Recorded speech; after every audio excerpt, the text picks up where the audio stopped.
స్కూల్లో పిల్లలు ఇంత ఆడుకుని ఉంటే గ్రౌండ్లో ఒక చిన్న స్పారో పడిపోయింది అనమాట.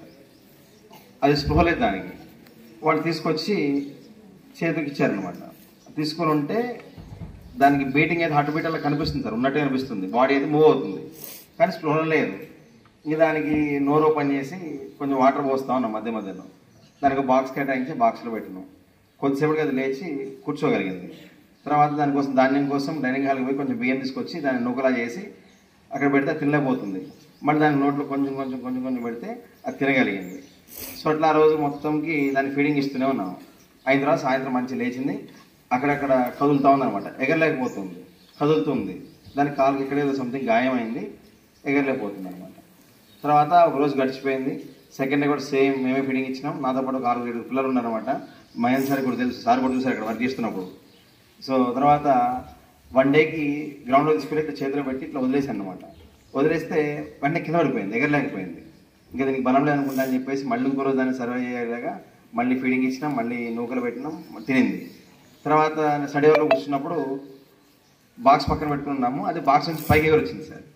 వచ్చి పిల్లలు కూర్చుంటారు కదా, ఒక్కొక్కరు మీద జంప్ చేసి తిరిగిపోతుంది అనమాట, అదే ఎగురుకుంటూ. సో వాళ్ళందరూ చాలా హ్యాపీ ఫీల్ అయ్యారు. అందులో సాయిరామ్ అని ఉంటాడు. ఆ సాయిరామ్ అనే వాడి షర్ట్కి ఇక్కడ ఉండిపోయి హాఫ్ అన్ అవర్ అనమాట, అంతే నిద్రపోయింది అనమాట. సో వాడు కూడా దాన్ని పెట్టుకొని ఇట్లా ఇట్లా అనుకుంటా చాలా ముద్దు ప్రేమ చూసుకుంది అనమాట. తర్వాత 3 రోజులు గడిచిపోయింది. ఇంకా గ్రౌండ్కి తీసుకెళ్ళి ఇట్లా వదిలేస్తే ఎగిరింది మళ్ళీ పడిపోతుంది. సో ఒక మినిట్ ఎగరలేకపోతుంది అనమాట. సో మళ్ళీ దాన్ని పిడిగిద్దామని చెప్పేసి రూమ్లో పెట్టాము. తర్వాత అనుకోకుండా ఏమైందంటే అది చనిపోయింది. ఎందుకు చనిపోయిందో కారణం తెలియదు. సాయంత్రం బాక్స్ ఓపెన్ చేసి చూస్తే లోపలన్నీ చీమలు పట్టి ఉన్నాయి అనమాట. సో ఎవరైతే ఆ పిల్లలు దాన్ని ఎఫెక్షనేట్గా చూసుకున్నారో ఇంకోళ్ళు కళ్ళ నీళ్ళు వచ్చేస్తూ ఉన్నాయి. అరే నిన్న స్టడీ వల్ల మొత్తం మాతోనే ఉంది, దీన్ని కాపాడదాం అనుకున్నాము, ఇంత చేసాం దీనికోసము, అరే చనిపోయింది అని చాలా ఫీల్ అయిపోయారు. నేనేమంటే అరే చిన్నదానికి ఒక చిన్న గుంటకు పెట్టేసి ఒక ప్లాంట్ నాటుదాం సార్, దాని మెమరీగా ఉంటుంది అంటే వాళ్ళే ఒక ప్లాంట్ తీసుకొని వచ్చి మొక్కను పెట్టారనమాట. సో ఆ మొక్క కూడా మంచిగా పెరిగింది. దాని పూలు వచ్చిన తర్వాత వాళ్ళు చాలా హ్యాపీగా ఫీల్ అయ్యారు అనమాట. సో దీనికి గుర్తుగా ఒక మొక్క మిగిలిపోయింది మాకు అని చెప్పేసి. సో నిజంగా పిల్లలు కనుక అనుకుంటే ఏమైనా చేయగలుగుతారు. ఇప్పుడు మీరు ఏమైతే సారుల మాటలు విన్నారో మీరు ఇంప్లిమెంట్ చేయగలిగితే మనం సక్సెస్ అనేది ఈరోజు సెషన్ వాల్యూ చేయకున్నాను. నేనేం చెప్తానంటే మొక్కలు నాటేటప్పుడు అట్లీస్ట్ 2 మొక్కలు నాటండి, ఖచ్చితంగా నాటండి 2 మొక్కలు.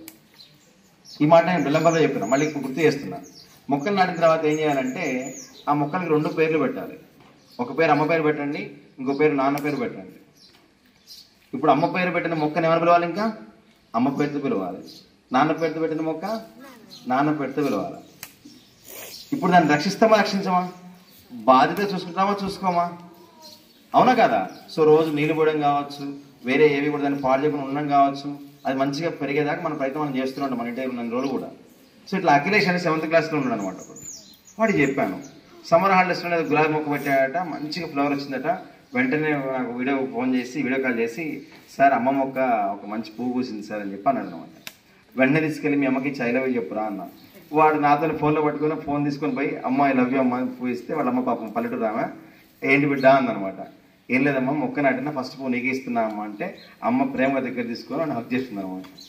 చాలా చిన్న పని అనమాట, కానీ ఒక ఎఫెక్షన్ బిల్డ్ చేసింది.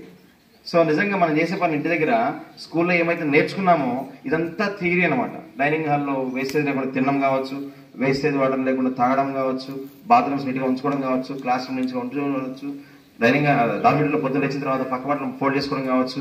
ఇవన్నీ ఇక్కడ థియరీ చేసినాం. రేపు సమ్మర్ హాలిడేస్కి ఇంటికి పోబోతున్నాం. అది ప్రాక్టికల్ అనమాట. మనకి ఇక్కడ ఏమైతే నేర్చుకున్నామో దాని దగ్గర ఇంప్లిమెంట్ చేసినట్టయితే అమ్మా నాన్నకి నువ్వు ఏ మార్పు చెందావో చెప్పాల్సిన అవసరం లేదు. నీ యొక్క పనులే వాళ్ళకు మంచి ఇండికేషన్ ఇస్తాయి అన్నమాట. ఓకేనా? సో ఎనీవే ఈ సందర్భంగా మన కోసము సమయాన్ని వచ్చి ఇక్కడ దాకా వచ్చిన పెద్దలందరికీ కూడా మళ్ళీ చేస్తూ ఉన్నాం. సార్ రెసిడెన్షియల్ డిస్ట్రిక్ట్స్ అంటే మెయిన్గా ఫోకస్ చేసేది ఒకటి ఎడ్యుకేషను, ఇంకోటి ఫుడ్, ఇంకోటి డిసిప్లైన్. సార్ ఈ మూడింటిలో ఎక్కువ ఫోకస్ చేస్తూ ఉంటాం. కానీ మీలాంటి వాళ్ళు వచ్చినప్పుడు ఏంటంటే మా పిల్లలందరికీ కూడా రెస్పాన్సిబిలిటీ అంటే తెలుస్తుంది, అట్లాగే వాల్యూస్ అంటే ఏంటి తెలుస్తాయి, విలువలు అంటే ఏంటి తెలుస్తాయి. సో మీరు చెప్పినట్టుగా సమాజం పట్ల అవగాహన ఏంటిది, పర్యావరణం పట్ల అవగాహన ఏంటిది, ఇవన్నీ కూడా మీలాంటి మాటల్లో మా పిల్లలు తెలుసుకున్నారు.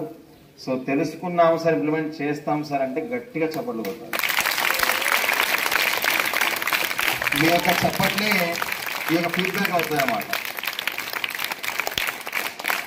రైట్.